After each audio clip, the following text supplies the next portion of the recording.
maintenant, je vais passer au côté spirituel et moral de ce récit. L'histoire de El-Fil, c'est un rappel que la protection du sacré, en l'occurrence de la Kaaba, c'est entre les mains d'Allah.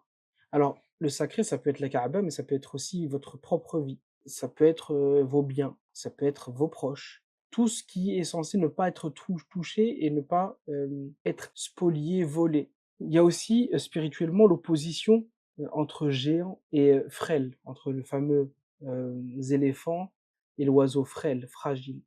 C'est aussi une manière pédagogique de nous dire que la puissance d'Allah, elle se manifeste au travers de moyens qui sont inattendus. Et la sourate, en vérité, elle prépare les Quraysh à accueillir le prophète. Ils ont été protégés d'un danger extérieur, mais par qui? Par Allah.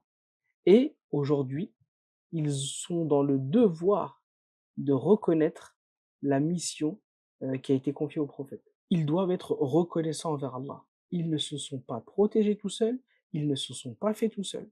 La sourate Al-Fil, par ce style qu'elle a, qui est un style concis, percutant, elle va condenser dans ces 5 versets-là un événement vraiment fondateur.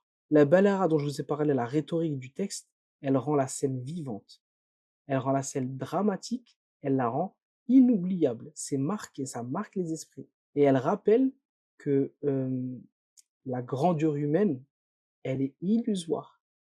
Une seule puissance peut demeurer éternelle, c'est celle d'Allah.